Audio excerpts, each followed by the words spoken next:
एक समय की बात है, भगवान गौतम बुद्ध अपने शिष्यों के साथ बैठे हुए थे और उन्हें उपदेश दे रहे थे। तभी उन्होंने अपने शिष्यों से कहा, क्रोध इंसान का सबसे बड़ा दुश्मन है। क्रोध करने वाला व्यक्ति खुद को हानि पहुंचाता ही है, लेकिन दूसरों को भी हानि पहुंचाता है। वह प्रतिशोध की आग में जलता है और अपने जीवन को बर्बाद करता है। उनके उपदेश खत्म हो जाने के बाद उनके शिष्यों में से एक शिष्य खड़ा होता है और उन्हें बोलता है, तू एक ढोंगी है। तेरी बातें मनुष्य के रहन सहन से विपरीत हैं। तू जो भी कहता है उसे अपने जीवन में अनुसरण नहीं करता और दूसरों को यह सब करने कहता है।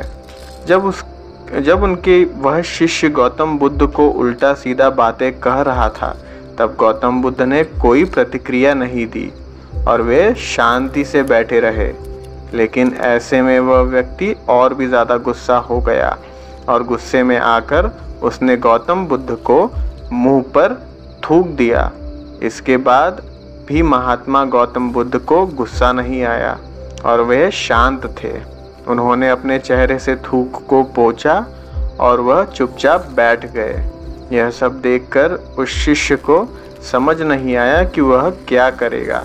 गुस्से में आकर वह उस जगह को छोड़कर चला गया और अगले दिन अपने घर पहुंचा।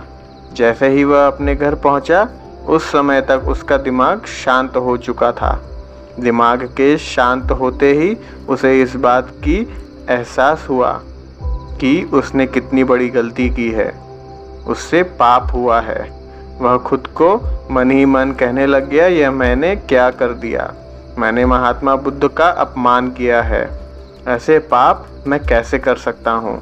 मैंने बहुत बड़ी गलती कर दी। मुझे जाकर उनसे माफ़ी मांगनी ही होगी। यह कहकर वह तुरंत ही गौतम बुद्ध के पास चला गया, लेकिन गौतम बुद्ध उस स्थान पर नहीं थे। ऐसे में वह शिष्य जगह जगह भटक कर उन्हें खोजने लगा। जैसे ही उसे महात्मा बुद्ध मिले, वह अपने पैरों पे गिर गया और उनसे कहने लगा, मुझे माफ़ कर दीजिए, मुझसे गलती हो गई है। मैंने आपका अपमान किया है। मैंने यह बहुत बड़ा पाप किया है।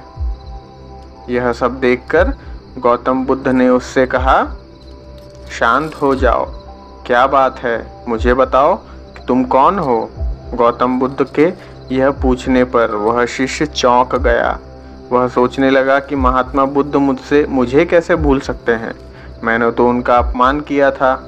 यह सोचकर उसने महात्मा बुद्ध से पूछा, मैं वही शिष्य हूँ जिसने कल आपको अपमानित किया था और आप मुझे इतने जल्दी भूल गए। हमें कल की बातों को कल में ही छोड़ देना चाहिए। वह अच्छा हो या बुरा, उसके बारे में बार बार विचार नहीं करना चाहिए।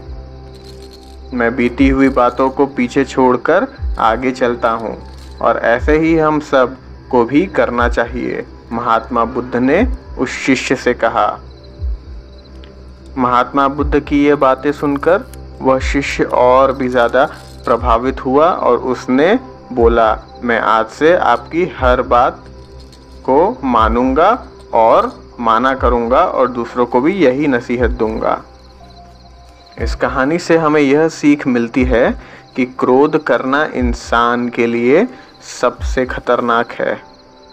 यह मनुष्य का सबसे बड़ा दुश्मन है जो उसे बर्बाद कर सकता है। इसलिए मनुष्य को कभी क्रोध नहीं करना चाहिए। इस कहानी से हमें यह भी सीख मिलती है कि बीती हुई बातों को हमें भूलकर आगे बढ़ना चाहिए। अगर कोई मनुष्य अपनी बीती हुई बातों पर ज़्यादा ध्यान देता है तो उसका ध्यान पूरी तरह से भूतकाल में लगा होता है और वह इंसान कभी भी आगे बढ़ने की ओर विचार नहीं कर पाता। इसीलिए हमेशा पुरानी बातों को छोड़कर आगे बढ़ने की सोचो। इसमें वो शिष्य इतना चौंक गया था कि उसने गौतम बुद्ध का इतना बड़ा अपमान किया। उसने गौतम बुद्ध के मुंह पे थूका और ये बहुत पुरानी बात नहीं थी। ये कुछ ही दिन पहले की बात थी।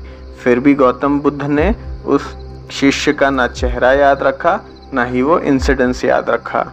इससे ये हमें मालूम होता है कि महात्मा बुद्ध जो दुनिया को सिखाते थे, सबसे पहले उन आदर्शों का खुद पालन करते थे, और इसीलिए उन्हें महात्मा बुद्ध का उपाधि दिया गया था।